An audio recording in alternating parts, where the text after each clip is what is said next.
ክርስቶስ በህይወታችን ውስጥ ከሌለ፣ በስራችን ውስጥ ከሌለ፣ በትምህርታችን ውስጥ ከሌለ የትኛውን የሚያህል ርቀናል ጓዝ።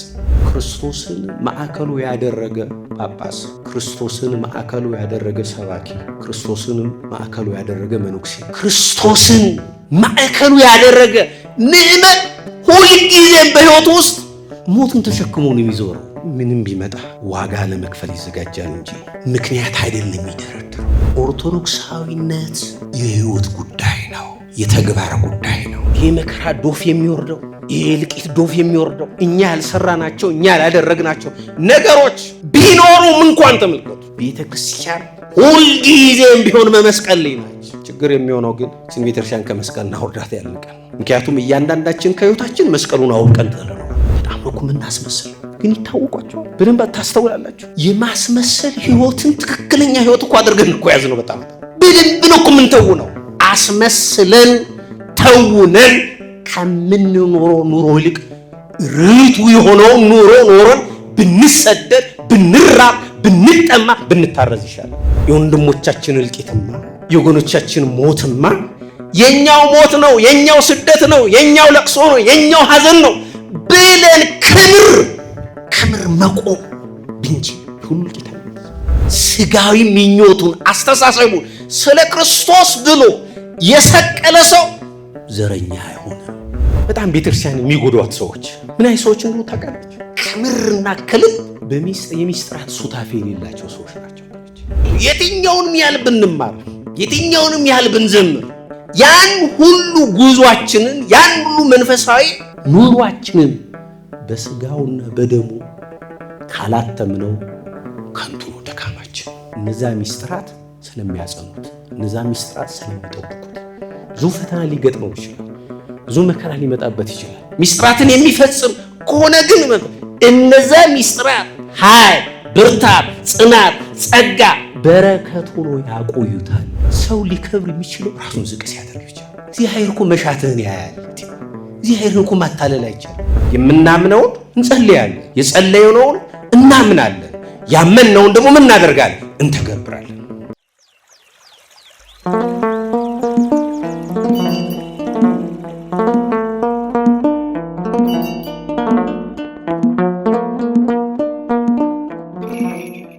በስመ አብ ወወልድ ወመንፈስ ቅዱስ አሐዱ አምላክ አሜን። እንደምን አመሻችሁ፣ እንደምን ከረማችሁ። የቸርነት ባለቤት እግዚአብሔር አምላክ ዛሬም ዘውትርም እንድንገናኝ ስለፈቀደልን ዛሬም ዘውትርም የተመሰገነ ይሁን። እግዚአብሔር እንደወደደና እንደፈቀደ ባለፈው ሳምንት አንድ ርዕሰ ጉዳይ ጀምረን ነበር።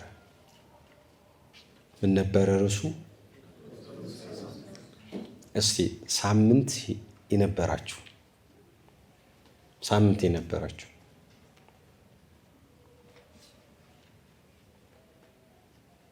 ያልነበራችሁ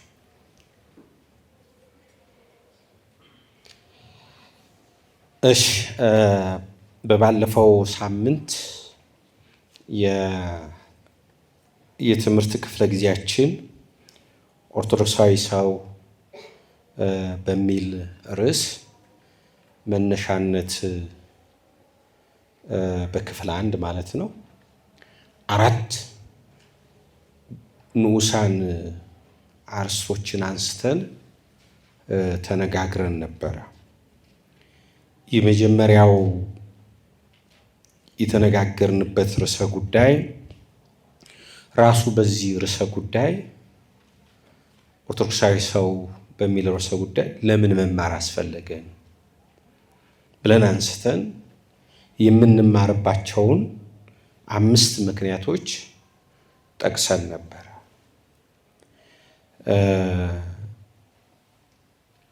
ከነዚህ የምንማርባቸው 5 ምክንያቶች አንዱ የራሳችንን ሕይወት አኗኗር ከይስሙላ ማንነት ወደ እውነተኛ ህይወት እንዴት ማሻገር እንዳለብን ማየት እንችላለን ብለን አንዱ የተመለከትነው ጉዳይ ነበር።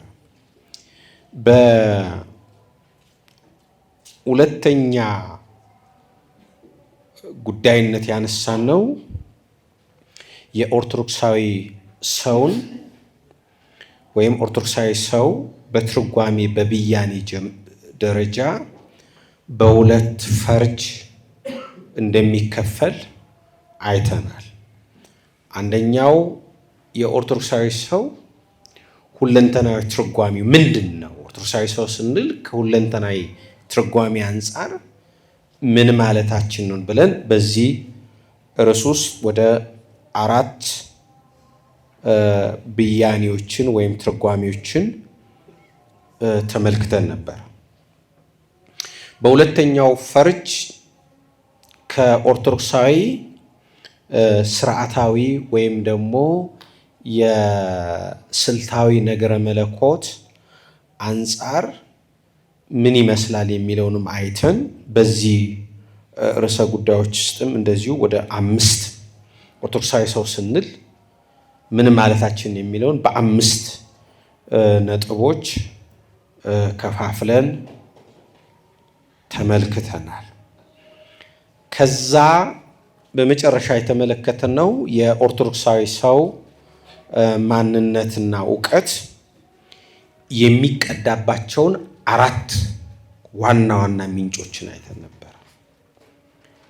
የኛን ዕውቀታዊም ሆነ ማንነታዊ ስሪቶች የሚሰሩንን የሚያበጃጁንን 4 ምንጮችን ተመልክተን ነው ትምህርታችንን ያቆምነው። ስለዚህ በባለፈው ክፍለ ጊዜ ያነበራችሁ ወንድሞችና እህቶች እንግዲህ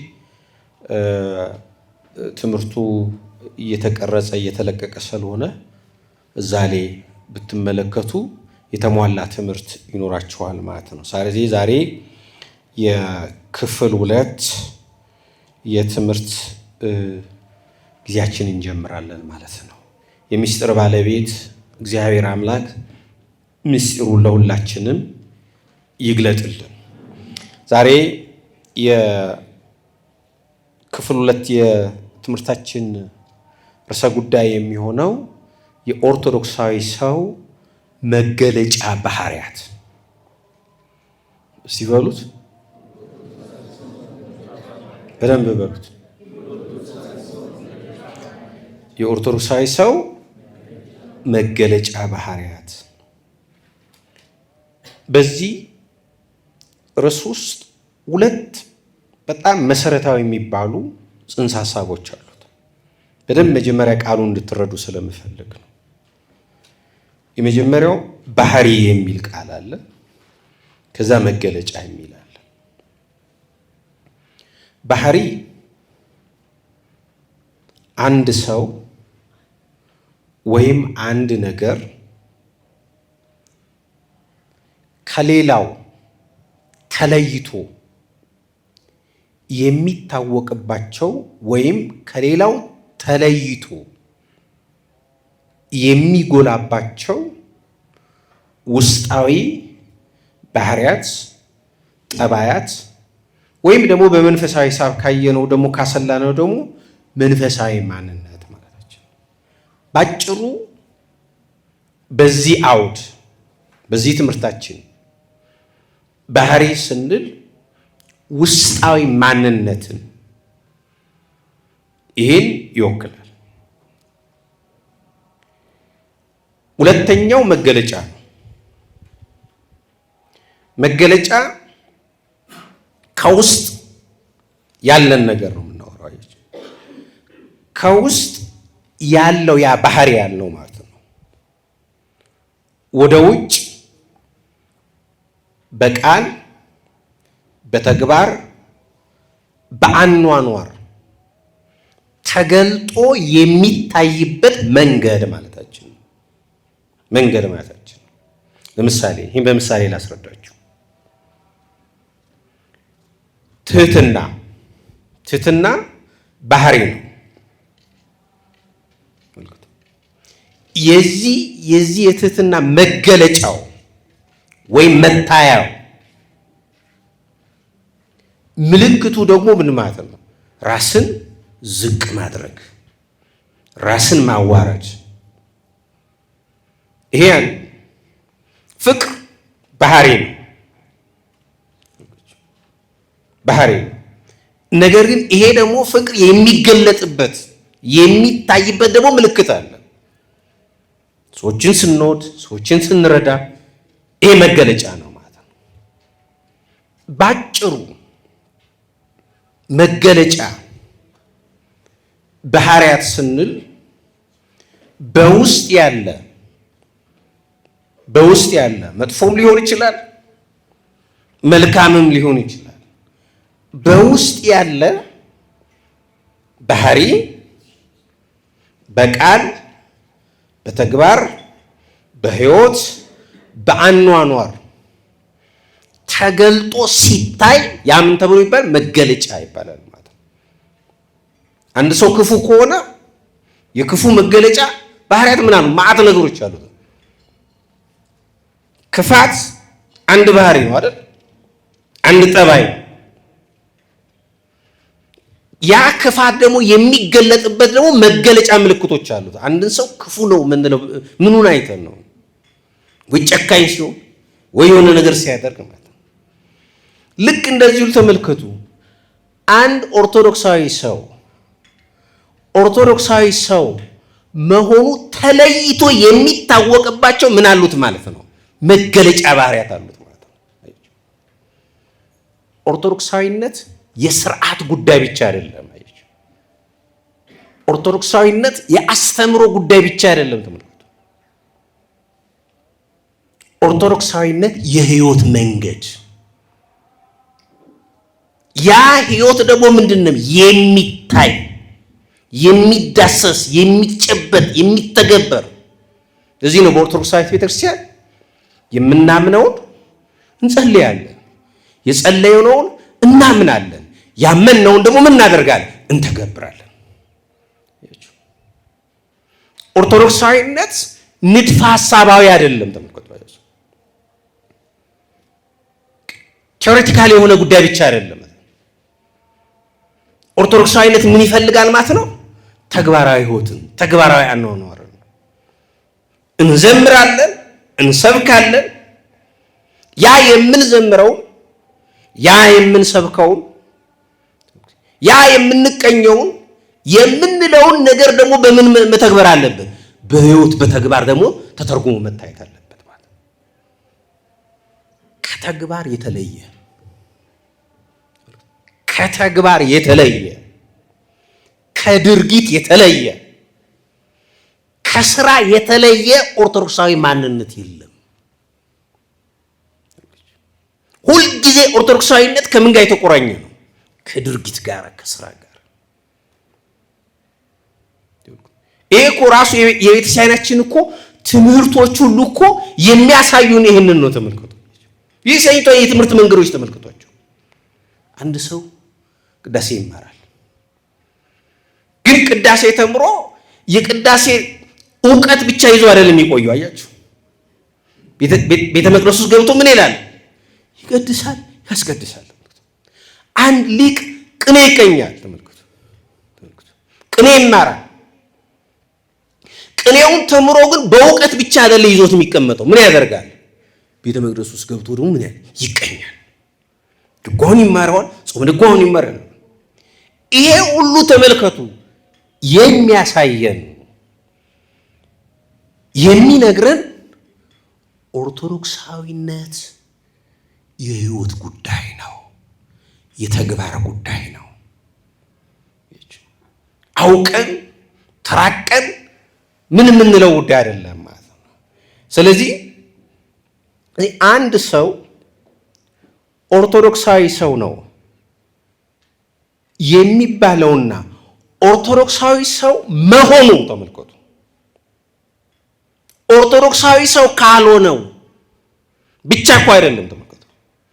ኦርቶዶክሳዊ ነኝ ከሚለው ወይም በኦርቶዶክሳዊት ቤተክርስቲያን ውስጥ እየኖርኩ ነው ከሚለው ሰው ጭምር የሚለይባቸው፣ ተለይቶ የሚታወቅባቸው ይህማ ኦርቶዶክስ ነው የሚባላቸው መገለጫ ባህሪያት አሉት ማለት ነው።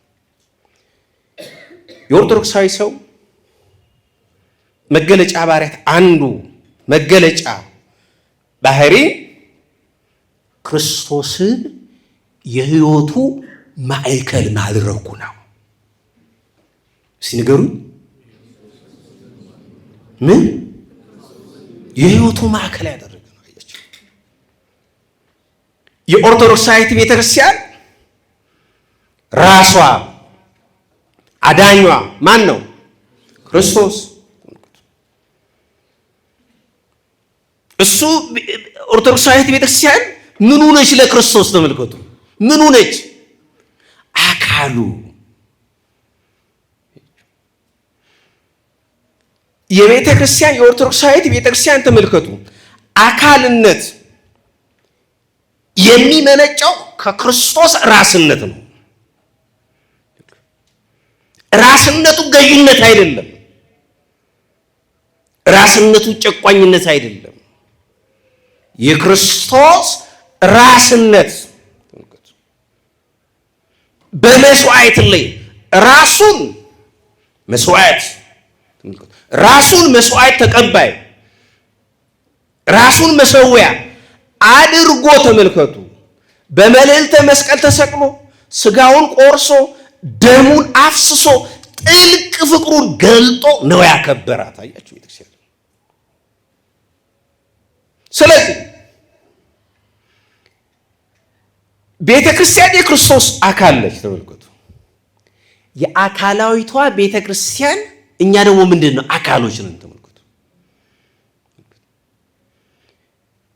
ማዕከላችን የህይወታችን፣ የኑሯችን፣ የፍልስፍናችን፣ የአስተሳሰባችን፣ የቀመራችን፣ የሁሉ ነገራችን ማዕከል ማን ነው? ክርስቶስ ነው። ክርስቶስ ነው። እሱን ወደ መምሰል ነው አይደል?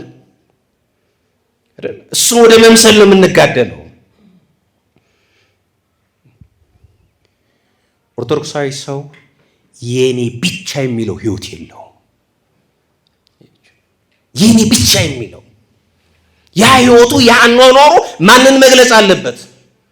ክርስቶስን መግለጽ አለበት። ስለዚህ አንድ ሰው ኦርቶዶክሳዊ ሰው ለመባል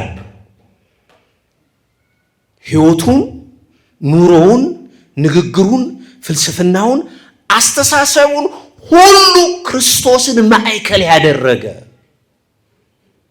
እሱን የመሰለ ከሱ ጋር የሚስማማ እሱ ካዘዘው፣ እሱ ካስተማረው፣ እሱ ከኖረው፣ እሱ ከተጓዘበት መንገድ ጋር አብሮ የሚሄድ ህይወትን ነው ይዞ መገኘት ያለበት። ለዚህ ነው እኮ ሐዋርያው ቅዱስ ጳውሎስ ለገላትያ ሰዎች በጻፈው መልእክቱ ምዕራፍ 2 ቁጥር 20 ላይ ምንድን ነው ያለው? እኔ ከክርስቶስ ጋር ተሰቅያለሁ፣ ከእንግዲህ የምኖረው እኔ አይደለሁም፣ ክርስቶስ በእኔ ይኖራል አላያችሁ። እኔ ከክርስቶስ ጋር ምን አለ ቅዱስ ጳውሎስ? ተሰቅያለሁ አላያችሁ። ስለ ክርስቶስ አለ። ስለ ክርስቶስ የሱን ተሙ ሰዋዩን ፍቃዱ የራሱን ፍቃድ የራሱን ፈቲው የራሱን ማንነት ስለ ክርስቶስ ሲል ተመልከቱ። ግለኝነቱን የኔ የሚለውን ነገር ስለማን ተወ? ስለ ክርስቶስ። አያችሁ፣ ስለ ክርስቶስ የራሱን ፍላጎት የራሱን አስተሳሰብ የራሱን ኑሮ የራሱን ፈቲው የሚሰቅል ሰው ቅዱስ ጳውሎስን ይመስላል። ተመልከቱ። አያችሁ፣ ክርስቶስን ብሎ የተከተለ ክርስቶስን ብሎ የሚጓዝ ክርስቶስን ብሎ የሚሄድ ሰው ሁሉ ጊዜም ቢሆን ተመልከቱ፣ ከኔ ፍቃድ ይልቅ የክርስቶስ ፍቃድ ይቅደም፣ ከኔ ፍላጎት ይልቅ የክርስቶስ ፍቃድ ይቅደም የሚል ነው። አያችሁ፣ እኛ እኮ ብዙ ልንሰቅላቸው የሚገቡን ብዙ ነገሮች እንኳን ነው ወገኖች። በህይወታችን ውስጥ እኮ ብዙ ለክርስቶስ ብለን መስቀል የሚገባን ኃጢአቱ፣ በደሉ፣ ክፋቱ ብዙ ነገሮች አሉ። ስለ ክርስቶስ ብለን ልንተዋቸው የሚገባን። ምክንያቱም እኛ የክርስቶስ ቤተ መቅደሶች ነን። ተመልከቱ፣ እኛ የእግዚአብሔር ቤተ መቅደሶች ነን። የእሱ ቤተ መቅደሶች ሆነን፣ የእሱ ማደሪያዎች ሆነን፣ የእሱ ዙፋኖች ሆነን ከክርስቶስ ሕይወት ጋር የማይጣጣም ከክርስቶስ ሕይወት ጋር አብሮ ሊሄድ የማይችል ክርስቶስ የሚጸየፋቸው አኗኗሮች ካል ያንን ማረቅ ምን ማለት ነው? ቅዱስ እኔ ያለ ቅዱስ ጳውሎስ ከክርስቶስ ጋር ተሰቅያለሁ። እያችሁ ስሜቱን፣ ፍላጎቱን፣ ስጋዊ ምኞቱን፣ አስተሳሰቡን ስለ ክርስቶስ ብሎ የሰቀለ ሰው ዘረኛ አይሆንም፣ ሌባ አይሆንም፣ አይዋሽም፣ አይቀጥፍም፣ አያታልልም፣ አይተውንም። ስለ ክርስቶስ ነው። ስለ ክርስቶስ ብሎ ፍላጎቱን፣ ስሜቱን፣ ኑሮውን የሰቀለ ሰው አያችሁ፣ ኢጎን የሰቀለ ሰው በሌላ ወገኑ ላይ፣ በሌላ ወንድሙ ላይ፣ በሌላው ባልንጀራ አይታጀልም፣ ግብዝ አይሆንም። ስለ ክርስቶስ ብሎ ራሱን የሰቀለ ሰው ወንድሙን አይጠላም፣ ባልንጀራውን አይገፋም።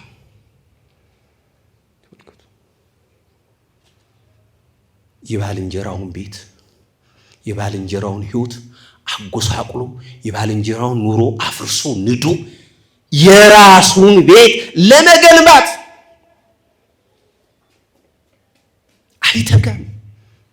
እንደውም ቢችል ተመልከቱ፣ ክርስቶስን መምሰል ስላለበት ስለሚወደው ባልንጀራው፣ ስለሚያቀው ባልንጀራው፣ አብሮ ስለወጣው ስለወረደው ባልንጀራው ይቅርና ክፋት ቢፈጽምበት እንኳን፣ ቢያሳደው እንኳን፣ መከራ ቢያጸናበት እንኳን፣ መከራ ስላጸናበት፣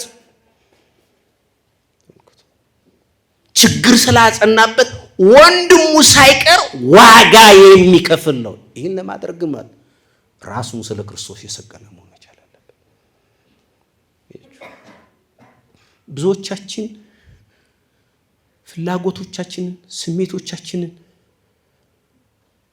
አኗኗራችንን፣ አስተሳሰባችን ክርስቶስን ማዕከል ስለማያደርግና ስለ ክርስቶስ ብለን ስላልሰቀልን ለዚህ ነው ይተናነቀናል። እልህ ውስጥ እንጋባለን።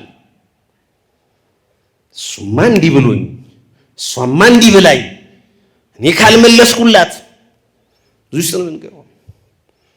ስለዚህ አንዱ የኦርቶዶክሳዊ ሰው መገለጫ ባህሪያት ክርስቶስን የሕይወቱ ማዕከል ያደርጋል። ወገኖቼ ክርስቶስ በሕይወታችን ውስጥ ከሌለ፣ በስራችን ውስጥ ከሌለ፣ በኑሯችን ውስጥ ከሌለ፣ በትምህርታችን ውስጥ ከሌለ የትኛውን የሚያህል ርቀን አንጓዝም።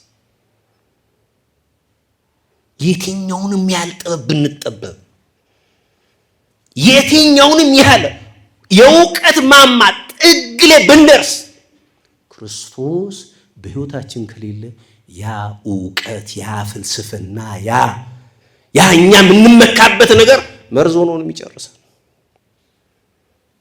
መርዝ ሆኖ ነው የሚጥለን።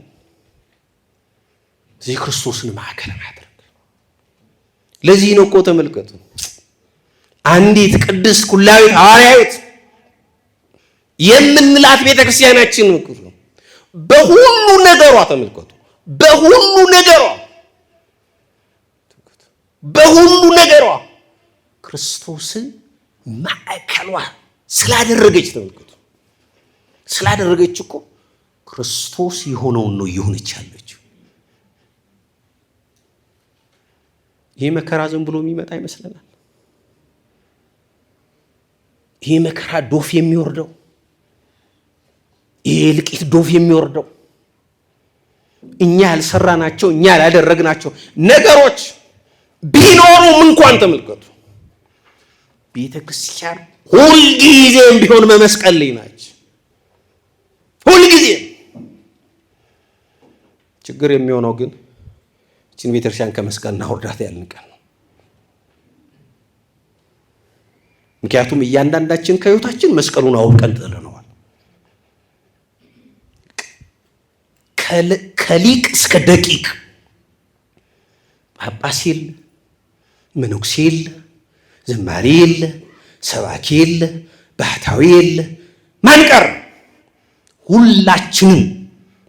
ሁላችንም ተመልከቱ መስቀሉን ከህሊናችን ከልቡናችን አውልቀን ሰለጣን ዋጋ ለመክፈል እንሰቀቃለን።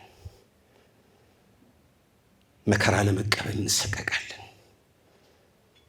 የወንድሞቻችንን የወገኖቻችንን እንባ ለመጋራት እንሰቀቃለን። ለምን? መከራ መስቀሉን ግፋ ሰማዕታትን ከህሊናችን ከልቡናችን ስላወጣ ክርስቶስን ማዕከሉ ያደረገ ጳጳስ፣ ክርስቶስን ማዕከሉ ያደረገ ሰባኪ፣ ክርስቶስን ማዕከሉ ያደረገ መነኩሴ፣ ክርስቶስን ማዕከሉ ያደረገ ምእመን ሁልጊዜም በህይወቱ ውስጥ ሞትን ተሸክሞ ነው የሚዞረው።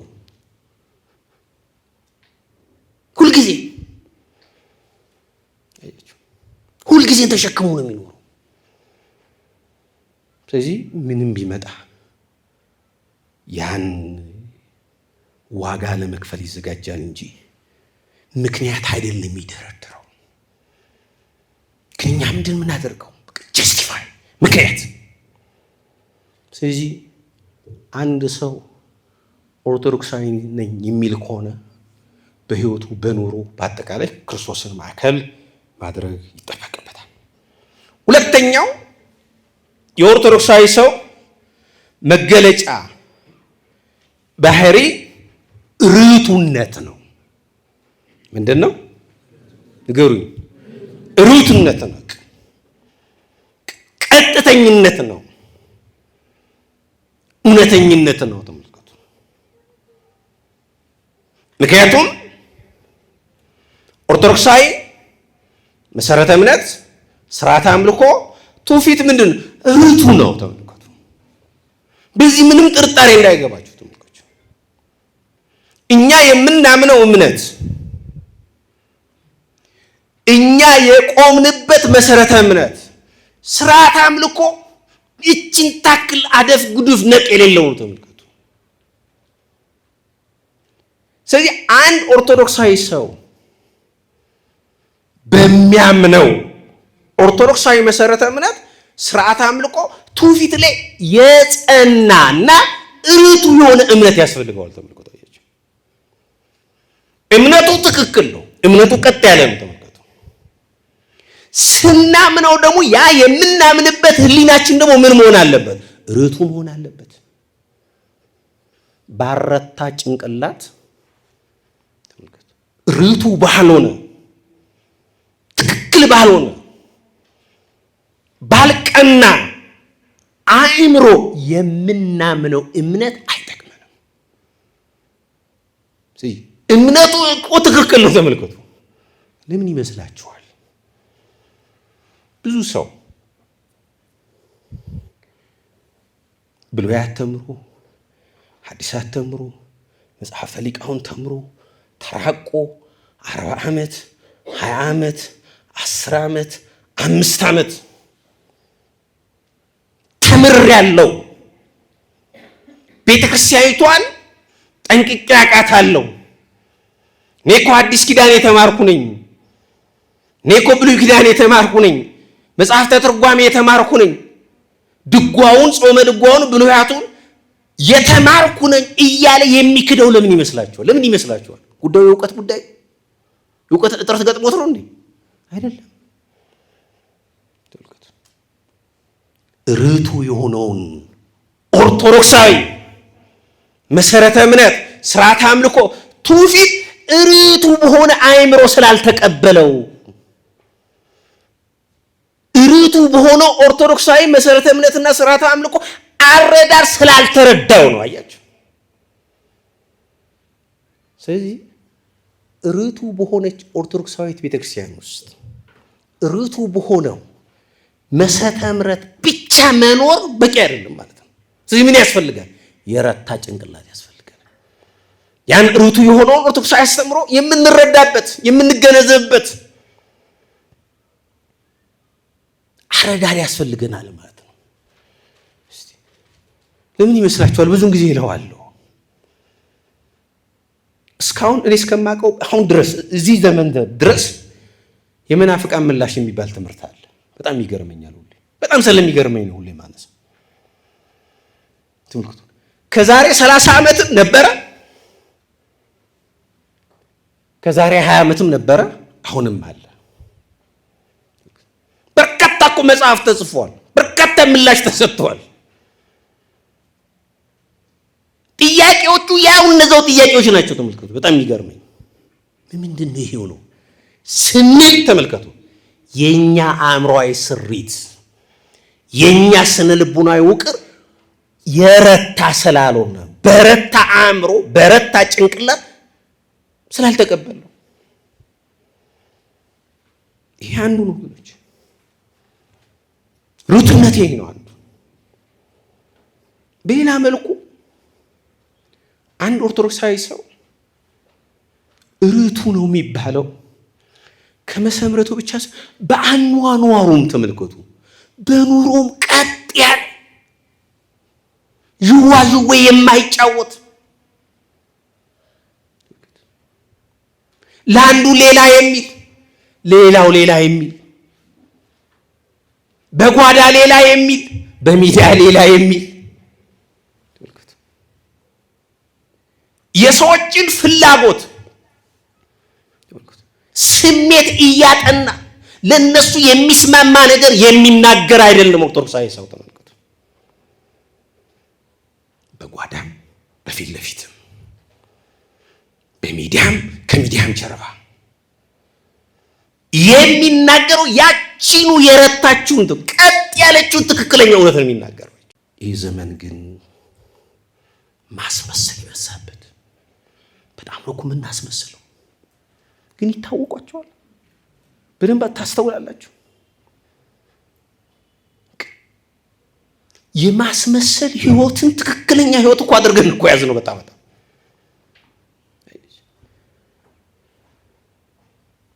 በደንብ ነው እኮ የምንተው ነው።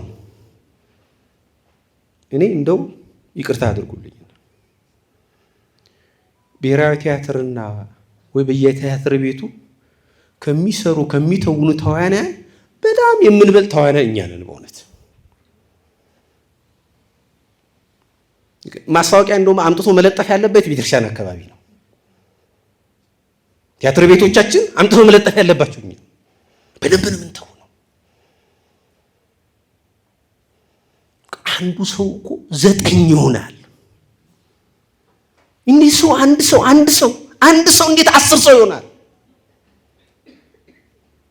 ምን እንለዋል? ከዛ ይህን የብልህነት ምልክት እሱ እኮ ስማርት ነው፣ እሷ እኮ ስማርት ነች። ይህን የማጭበርበር ህይወት ይሄ ነው ስማርትነት፣ ይሄ ነው ብልህነት። ወገኖች ይመስለናል እንጂ ተውነን ያታለን ያጨረበርን ያለፍን ይመስለናል እንጂ ብዙ ሰዎች ሂዱንታ ይዟቸው አፍረው ተሳቀው አልፈው ነው። ወገኖች አንድን ሰው አንዴ ልናታልለው እንችላለን። በጣም ከገፋው 2 እንደው በጣም ከተጫነ 3 ልናታልለው ነው። ከዛ በላይ ግን ልናታልለው አንችልም። እሺ ሰውየውን አታለል ነው። የዛን ሰው የንጉሱ እግዚአብሔር ምስል የተሳለበት በዛ ሰው ህይወት ውስጥ መድኃኒዓለምን ማታለል እንችላለን እንዴ? እንችላለን። ተውት መድኃኒዓለምን። የራሳችን ህሊና ከኛ የማይለየውን የራሳችን ህሊና ማታለል እንችላለን? አንችልም። አንችልም። ስለዚህ ወገኖች ኦርቶዶክሳዊነት ርቱነት ነው ስንል የምንኖረው ኑሮ የእውነት ኑሮ መኖር አለበት። ከልቤ ነው የምነግራችሁ። ሰው ሊጠላን ይችላል። ሰው ላይቀበልን ይችላል። ሰው ለተወሰነ ጊዜ ላይረዳን ይችላል። አስመስለን ተውነን ከምንኖረው ኑሮ ይልቅ ርቱ የሆነው ኑሮ ኖረን ብንሰደድ፣ ብንራብ፣ ብንጠማ፣ ብንታረዝ ይሻላል። አገር መከራ ውስጥ የገባው ህዝብ ጭንቀት ውስጥ የገባው የኛ ኑሮ የማስመሰል ኑሮ ስለሆነ ከልብ ከምር ከውስጥ ከመነጨ ወገናዊነት ብንነሳ ይህ ሁሉ ህዝብ እኮ አያልቅም። ግን እናደርጋለን። ባለቁ ሰዎችም መተወን እንፈልጋለን። በሚሞቱት ክርስቲያን ወገኖቻችን ወንድሞቻችን በእነሱ ልቂት መተወን ማሾፍ እንፈልጋለን። ከዛ የከበረ ነው። ከዛ ወጥተን አይ የወንድሞቻችን እልቂትማ የወገኖቻችን ሞትማ የኛው ሞት ነው፣ የኛው ስደት ነው፣ የኛው ለቅሶ ነው፣ የኛው ሐዘን ነው ብለን ከምር መቆም ብንችል ሁሉ ጌታነት ሩቱነትን ኦርቶዶክሳዊነት ቀጥ ምንም እንዲህ የለው በቃ እንዲህ የሚባል ነገር እንዲህ ነው።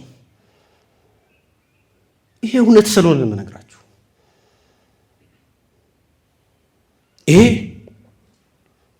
ሁለተኛው። ሶስተኛው ኦርቶዶክሳዊነት ወይም ሶስተኛው የኦርቶዶክሳዊ ሰው መገለጫ ጠባይ ዕውቀታዊነት ነው። ምንድን አልኳችሁ? ዕውቀታዊነት ነው። አያችሁ? መጀመሪያ ምንድን ያልኳችሁ? ክርስቶስን በህይወታችን ማዕከል ማድረግ። ሁለተኛ ርቱነት። ሶስተኛው ዕውቀታዊነት ነው። አያችሁ? ያ የምናምነው ነው። ያ ርቱ የሆነው እምነታችን ርቱ በሆነው ህሊናችን አእምሯችን ከተቀበልን በኋላ ደግሞ ምንድነው ያን በመናደረብ በዕውቀት ልንመሰርተዋል። ምክንያቱም እምነት ብቻውን ከሆነ ጅል ያደርጋል። ብቻውን ከሆነ በዕውቀት ላይ ካልተመሰረተ የሌሎች መጫወቻ እንሆናለን። ይሄ ግን ማለት እንደ ምዕራቡ ክርስትና ማለት አይደለም። አሁን በምዕራቡ ክርስትና ስኮላሲዝም ወይም ደግሞ ዕውቀታዊነት የሁሉ ነገር ምንጭ ነው ተብሎ ነው የሚታሰበው። ተመልከቱ። በእኛ በኦርቶዶክሳዊት ቤተክርስቲያን አስተምሮ ተመልከቱ። ዕውቀት የንባብ ጉዳይ አይደለም። ዕውቀት የትምህርት ጉዳይ አይደለም። ተመልከቱ። በኦርቶዶክሳዊት ቤተክርስቲያን አስተምሮ መሰረት ዕውቀት ራሱ ተመልከቱ። ዕውቀት ራሱ የሚመነጨው ዕውቀት ራሱ በኦርቶዶክሳዊት ቤተክርስቲያን አለ የሚባለው ዕውቀት ሳይቀር ከነፍስ ንጽህና ከህይወት ንጽህና ነው የሚመነጨው። ያቺ ንጽሕት የሆነችው ነፍስ ሊቃውንቱ ምን ይሏታል? የነገረ መለኮት ሊቃውንት ኑስ እያሉ ይጠራታል።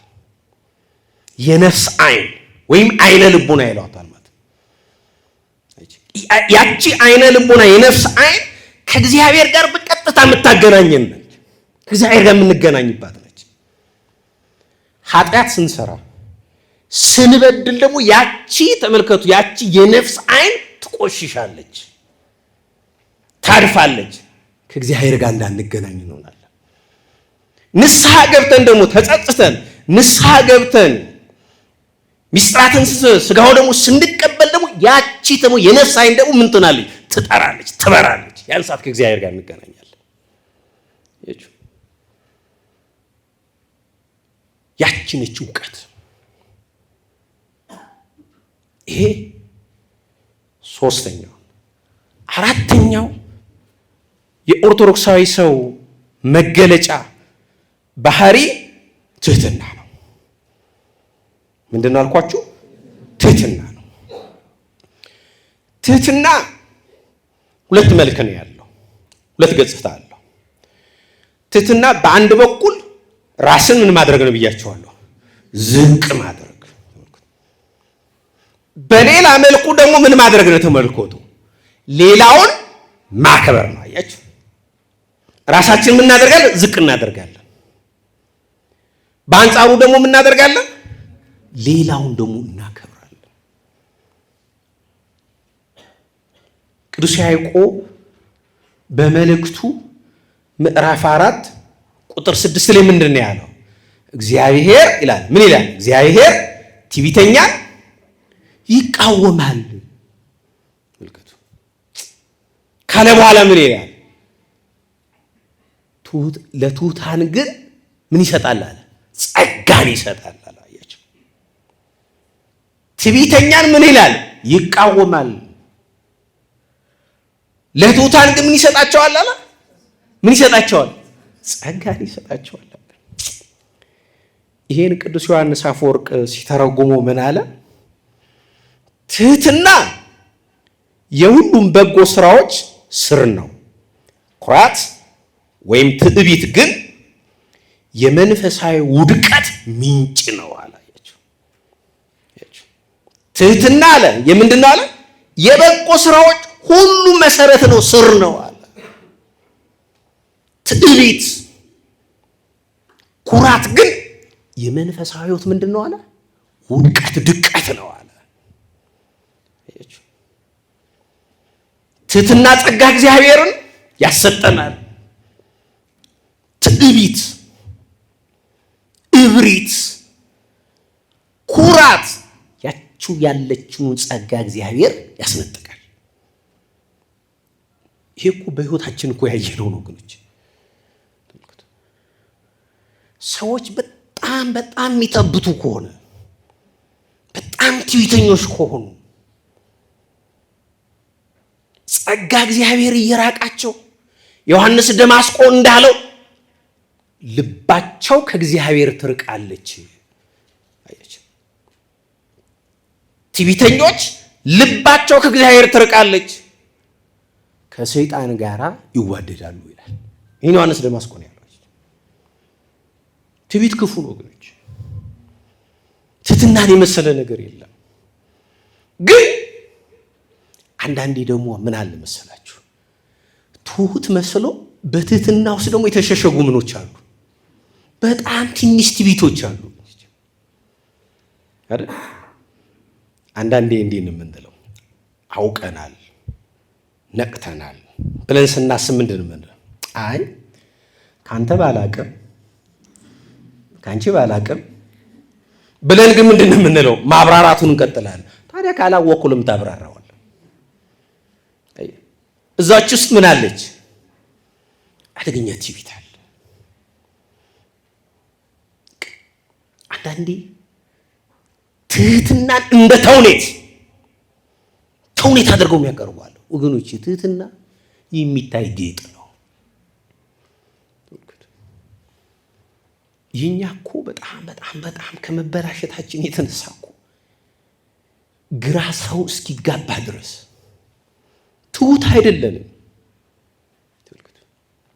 ሰው ቤት ውስጥ ሚስቱ ላይ ያንቧረቀ፣ የቤት ሰራተኛው ላይ ያንቧረቀ፣ ልጆቹ ላይ ያንቧረቀ፣ ልክ ሰዎች ሲመጡ ምን መስሎ ለመታየት ይሞክራል?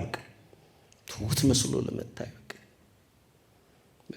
ሚስቱን የሚጠራበት ስያሜ ይቀየራል። የቤት ሰራተኛው የሚጠራበት ይቀየራል። በቃ አለቆቻችሁን እስቲ ያስቧቸው፣ እንደው በቅርብ ያሉ አለቆቻቸው ሲኖሩና አለቆቻቸው ራሳቸው ብቻ ሲቆሙ ይዋቸው። አለቆቻቸው ፊትም እንዴት ነው የሚያጫውታቸው? ደና ነው የሚያጫውታቸው። ከዛ አለቃው ሲወጣስ ዋናው ጠባይ ይመጣል። ይሄ ትህትና አይደለም። ሁልጊዜ ነው ተመልከቱ። ትህትና በጊዜ በሁኔታ የሚወሰን ሳይሆን የትም ስፍራ የሚገለጥ ነው። እውነት ለመናገር ከኛ ከአገልጋዮቹ ትህትና ከጠፋ ቆይቷል። እውነት ለመናገር ለክብረ ወንጌል ተብሎ አውደ ምሕረቱ ታውቃላችሁ ከፍ ያለ ነው አይደል? ሁልጊዜ አውደ ምሕረት ከፍ ያለ ነው። አውደ ምሕረት ከፍ ያለው እኮ ለክብረ ወንጌል ነው፣ ለወንጌሉ ክብር። ያን ለራሳችን ወሰድነውና ከዛ ምንድን የአውደ ምሕረት ስነ ልቡና ያገነባል። ከዛ እኛ እናንተን ስናወራቸው ከፍ ብለን የምናወራቸው፣ እናንተን ዝቅ ብለን የምናያቸው። ይሄ ወደ ትዕቢት ነው የሚሄደው።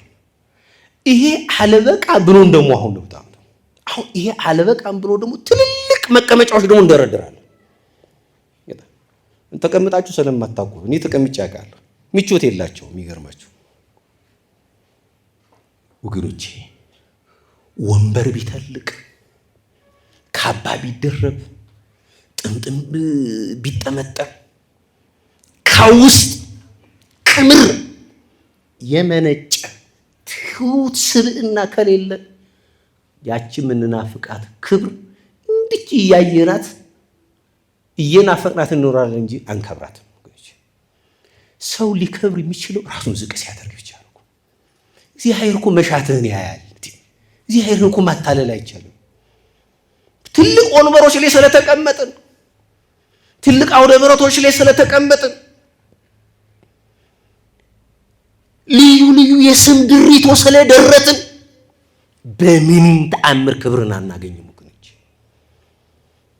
ክብር የሚገኘው ተመልከቱ፣ ታላቅነት የሚገኘው፣ መወደድ የሚገኘው፣ መታፈር የሚገኘው፣ መከበር የሚገኘው ራስን በትሁት ስብዕና ዝቅ ማድረግ ሲቻል።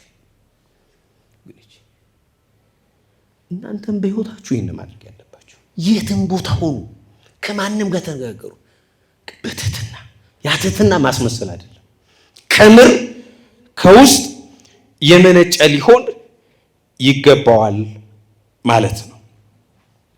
ይህ ስንተኛው ነው? ስንተኛው? አራተኛው። አምስተኛው የኦርቶዶክሳዊ ሰው መገለጫ ባህሪ ፍቅርና ምሕረት ነው። ምንድን ነው አልኳችሁ? ፍቅርና ምሕረት ነው። የአንድ ኦርቶዶክሳዊ ሰው መለኪያው መሰረቱ ሰውን ሁሉ መውደዱ ነው። በጣም ኦርቶዶክሳዊ ሰው ብቻ አላልኳችሁ። ማንን ያልኳችሁ? ሰውን ሁሉ በእግዚአብሔር አርአያ በእግዚአብሔር አምሳል የተፈጠረውን ሰውን ሁሉ ብቻ ግን አይደለም፣ ፍጥረታትን በሙሉ። ይሄን በጣም በሚደንቃችሁ ሁኔታ ቅዱስ ይስሐቅ ዘሶርያ እንዲህ ብሎ ነው ያለው፣ ልብ ለፍጥረት ሁሉ በምህረት በይቅርታ የሚቃጠል አድርግ። ምን አለ? ልብህን አለ። ተመልከቱ፣ ለሰው ብቻ አይደለም ያለው። ተመልከቱ፣ ልብህን ለፍጥረት ሁሉ በምህረት በርህራሄ በደግነት የሚቃጠል አድርጋለ። ይሄ ፍቅር ጥግ ነው። ለፍጥረት ሁሉ ፍጥረታትን ሁሉ የምንወድ ተመልከቱ፣ የሚተናኮሉን ጭምር ነው እኮ ተመልከቱ አይደል? እንግዲህ ፍጥረት አንበሳ ምንድን ነው አንበሳ? ንገሩኝ። ምንድን ነው? አውሬ አይደል? ይባላል። ከኛ ጋር በጣም ይስማማል። ጅብ ግን የማን ፍጥረት ነው? እሱን ጭምር ነው እኮ በጣም ለነሱ ጭምር ነው እኮ ራይ ደግነት እንድናሳይ። ግን ተመልከቱ፣ እኛ ከአውሬዎቹ ከፍተን ከአንበሳና ከአናብር ከፍተን የገዛ ወገኖቻችንን ምን በላን ይሆን ነው? እንቀሩጥም ይሆን ነው? አንዳችን በአንዳችን ሐዘን ዳንኪራ የምንወጣ፣ አንዳችን በአንዳችን ለቅሶ የምንደሰት፣ አንዳችን በአንዳችን መቃብር ላይ ቆመን የምንፎክር፣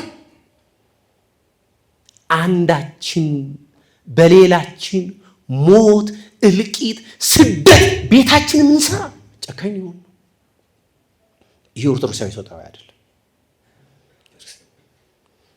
እንኳን አይደለም የሃይማኖት ቤተሰቦቻችንን እንኳን አይደለም በሃይማኖት በመሰረተ እምነት በስርዓተ አምልኮ የተጋመድናቸውን ኦርቶዶክሳውያን ዘመዶቻችንን ወገኖቻችን ይቅር ነው ከኛ በአፋ ያሉትን እንኳን በፍጹም እንድንወዳቸው ነው።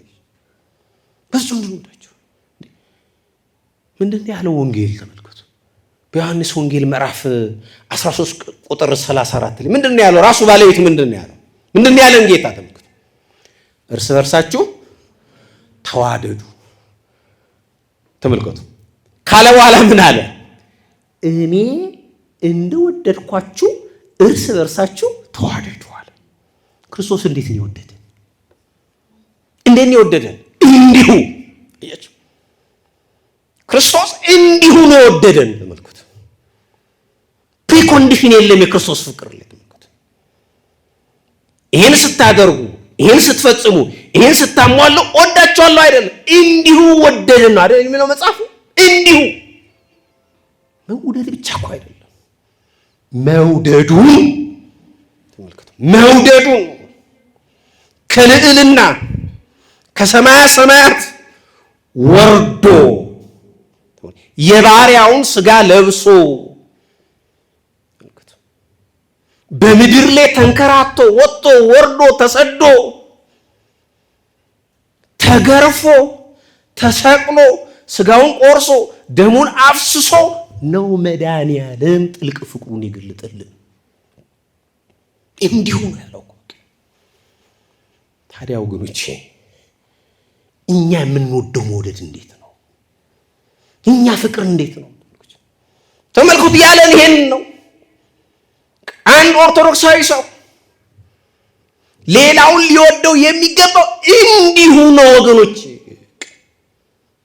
ጥቅም አስልቶ አይደለም፣ ካልኩሌት አድርጎ አይደለም። ይሄን ባደርግ ይሄ ይሟላልኛል፣ ይሄን በፈጽም ይሄን አገኛለሁ ብሏል። እንዲሁ ነው። አያችሁ? ለምን? ፍቅር ግዴታ እንጂ ውለታ አይደለም።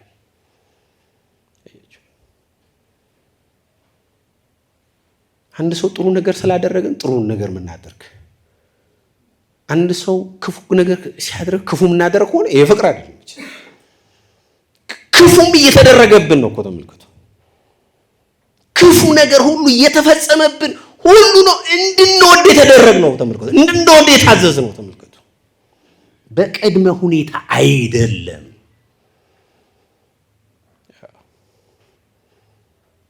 በቅድመ ሁኔታ አይደለም። በገደብ አይደለም። በወሰን አይደለም። ስለዚህ አንድ ኦርቶዶክሳዊ ሰው ሌላውን እወደዋለሁ፣ ሌላውን አፈቅረዋለሁ የሚል ከሆነ ማፍቀሩን መውደዱን በተግባር እንዲሁ ነው። እንዲሁ ሚዛን እያወጣን አይደለም፣ መስፈርት እያወጣን አይደለም። የኛ መውደድ መስፈርት አለው፣ ሚዛን አለው፣ አድሎ አለው። አንዱን ከአንዱ እናበላልጣለን፣ አንዱን ከአንዱ እናቀዳድማለን። ይሄ ከሆነ ይሄ ፍቅር አይደለም። ይሄ ኦርቶዶክሳዊ ፍቅር አይደለም። ይሄ ኦርቶዶክሳዊ መዋደድ አይደለም። እንዲሁ ነው በቃ። ያ ሰው አደረገልንም አላደረገንም፣ ሰጠንም አልሰጠንም፣ ሆነልን አልሆነልንም፣ እንዲሁ በቃ እንዲሁ ይህን የታዘዝ ነው። ይሄ ኦርቶዶክሳዊ ሰው መገለጫ ነው። ስድስተኛው የኦርቶዶክሳዊ ሰው መገለጫ ባህሪ ንስሐና ራስን መመርመር ነው። ምንድን አልኳችሁ? ንገሩኝ። ንስሐና ራስን መመርመር ነው። በባለፈው ሳምንት ትምህርታችን ምንድን ነው ያለው? ኦርቶዶክሳዊ ሰው ምንድን ነው ያለው? በፈውስ ላይ ያለ ምንድን ነው ያለው? ህመምተኛ ነው ብለናል። አያችሁ፣ ራሱን እንደ በቃ አይቆጥርም። ራሱን ፍጹም ንጹህ አድርጎ አይገለጥም። ሁልጊዜ ይበድላል። ለሚበድለው በደል ደግሞ ምን የሚል ነው? የሚጸጸት የሚያዝን ተጸጽቶ ንስሐ የሚገባ ነው። ተመልከቱ። እንደውም ዮሐንስ ዘደማስቆ የተባለው ሊቅ ምንድን ነው የሚለው? ሰው የሌላውን ኃጢአት ይላል፣ የሌላውን ኃጢአት መመልከት ቀላል ነው ይላል። ምን አለ? የሌላውን ኃጢአት መመልከት ቀላል ነው። የራስን ልቡና በንስሐ መመርመር የንጹህ ሰው ስራ ነው ይላል። የማን ስራ ነው አለ? የንጹህ ሰው ስራ። ንጹህ ሰው የራሱን ኃጢአት ነው የሚያስበው፣ የራሱን በደል ነው የሚያስበው፣ የራሱን መውደቅ ነው የሚያስበው፣ የራሱን ድካም ነው የሚያስበው። ተመልከቱ። ንጹህ ያልሆነው ሰው ግን ተመልከቱ፣ የራሱን ኃጢአት የራሱን በደል ከመመዘን ከመመልከት ይልቅ የባልንጀራውን ኃጢአት ነው በደል ነው የሚፈትሸው። ይህ ግን አይጠቅመው። የሚጠቅመው ከራስ ጋር መምከር፣ ከራስ ጋር ሸንጎ መቀመጥ፣ ከራስ ሕሊና ጋር ሙግት መቅጠም። በቃ የሌላውን ተውት። ሌላው የራሱ ባለቤት አለው፣ የራሱ ወቃሽ አለው። እንኳን የሌላውን ኃጢአት የሌላውን በደል ጨምረን ይቅርና የራሳችንን እንችለዋለን። እንዴት እያንገዳገደ እንደሆነ አናውቀውም። እናውቀዋለን። ስለዚህ አንድ ኦርቶዶክሳዊ ሰው ነው የሚባለው ከሌላው ሰው ኃጢአት አይኑን ነቅሎ ወደ ራሱ ኃጢአት ወደ ራሱ በደል የሚመለከት፣ በራሱ ኃጢአት በራሱ በደል የሚያፍር፣ የሚቆጭ፣ የሚጸጸት፣ ከዛም ተነስቶ ደግሞ ለንስሐ የሚተጋ ወደ ንስሐ የሚሄድ ሰው መሆን ይጠበቅበታል። የመጨረሻው የኦርቶዶክሳዊ ሰው ሰባተኛው መገለጫ ጠባይ ሚስጥራዊ ሕይወት ነው። በሚስጥራት መታተም ነው። ተመልከቱ። የትኛውንም ያህል ብንማር፣ የትኛውንም ያህል ብንዘምር፣ የትኛውንም ያህል ቤተክርስቲያን ውስጥ ብንመላለስ ያን ሁሉ ጉዟችንን ያን ሁሉ መንፈሳዊ ኑሯችንን በስጋውና በደሙ ካላተምነው ከንቱ ነው ድካማችን። ክርስቶስን ወደ መምሰል ተመልከቱ። የክርስቶስ የባህሪው በጸጋ የባህሪው ተካፋይ የሚያደርገን እኮ በክርስቶስ ስጋና ደም ስንታተም ነው። ብዙ ሰው ጸድቆ በቅቶ ስጋው ደግሞ መቀበል ብቻ ይህን የሚያስባሉ ወገኖች። አንዱ እኮ ስጋው ደግሞ እንቀበል ለምንድን ነው? ከኃጢአት ከበደል ምን ለመሆን ነው? ለመንጻት። እንወድቃለን፣ በንስሐ እንነሳለን። በኃጢአት እንታመማለን፣ በንስሐ እንፈወሳለን። እየወደቅን እየተነሳን በንስሐ እየታጠብን የክርስቶስን ስጋና ደም እንቀበላለን። በሱ ህይወታችንን እናተመዋለን። ያን ማድረግ ካልቻል እኛ ኦርቶዶክሳዊ ሰው ልንባል አንችልም።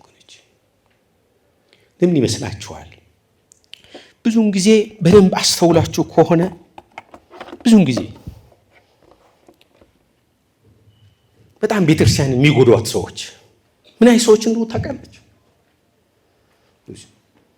ብዙውን ጊዜ ቤተክርስቲያንን የጎዷት ሰዎች ወይም የሚገዷትን ሰዎች ስትመለከት ብዙዎቹ ከምርና ከልብ የሚስጥራት ሱታፌ የሌላቸው ሰዎች ናቸው። ግን እንደኛ ቆመው ሰብከው ሊሆኑ ይችላሉ፣ ዘምረው ሊሆኑ ይችላሉ፣ መርተው ሊሆኑ ይችላሉ፣ አስተዳድረው ሊሆኑ ይችላሉ። ተመልከቱ፣ ቆሞ መስበክ፣ ቆሞ መዘመር ቤተ ክርስቲያን ውስጥ በተለያየ የስልጣን እርከን ውስጥ መኖር በራሱ የሚስጥራት ተካፋይ ናቸው ማለት ግን አይደለም ወገኖች።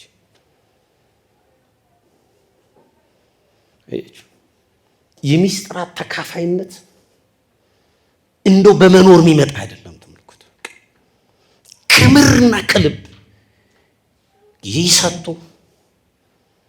ወስኖ ሳገብቶ መቀበል ነው።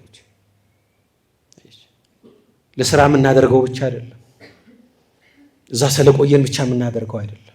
ስለዚህ አንድ ሰው ኦርቶዶክሳዊ ሰው ለመባል ብቻ እኮ አይደለም። ተመልከቱ፣ ኦርቶዶክሳዊት ቤተክርስቲያን ውስጥ ተመልከቱ፣ መዝለቅ መኖር ከፈለገና ከፈቀደ የሚስጥራት ተካፋይ መሆን አለበት። ለምን? እነዛ ሚስጥራት ስለሚያጸኑት፣ እነዛ ሚስጥራት ስለሚጠብቁት። ብዙ ፈተና ሊገጥመው ይችላል፣ ብዙ መከራ ሊመጣበት ይችላል። ነገር ግን የሚስጥራት ሱታፌ ካለው ሚስጥራትን የሚፈጽም ከሆነ ግን እነዛ ሚስጥራት ኃይል፣ ብርታት፣ ጽናት፣ ጸጋ፣ በረከት ሆኖ ያቆዩታል። ስለዚህ እዚች ቤተክርስቲያን ውስጥ በኦርቶዶክሳዊ መሰረተ እምነት ስርዓት አምልኮ ትውፊት ጸንተን መቆየትና ተስፋ የምናደርጋትን ተስፋይቱን መንግስተ ሰማያትን መውረስ አለብን ብለን እናስብ ከሆነ የሚስጥራት ተካፋይ መሆን አለብን። ቢያንስ ሁለቱን ሚስጥራት ሁልጊዜ ከኛ መለየት የለበትም። ሚስጥረ ንስሐና ሚስጥረ ቁርባን። ይሄ ህይወታችን የመንገዳችን ሁሉ ስንቅ ሆኖ መኖር ያለበት። በቃ እግዚአብሔር ይርዳን። እግዚአብሔር ቸርነት የእናታችን ቅድስት ቅዱሳን ድንግል ማርያም አማላጅነት ከሁላችን ጋር ይሁን። የዚህን የትምህርታችንን የመጨረሻውን ክፍል በሚቀጥለው ሳምንት እናያለን። ሁለት ጉዳዮችን ነው የምናየው በሚቀጥለው ሳምንት። የኦርቶዶክሳዊ ሰው ወይም ኦርቶዶክሳዊ ሰው እንዳንሆን ምንድነው እንቅፋቶቹ የሚለው እናያለን። ከዛ ከእንቅፋቶቹ የምንወጣበትን መንገድ ተመልክተን ትምህርታችንን እናጠቃልላለን ማለት ነው። የሚስጥር ባለቤት እግዚአብሔር አምላክ ሚስጥሩን ስለገለጠልን ክብር ምስጋና ይግባው። እግዚአብሔር ቸርነት፣ የእናታችን ቅድስት ቅዱሳን ድንግል ማርያም አማላጅነት ከሁላችን ጋር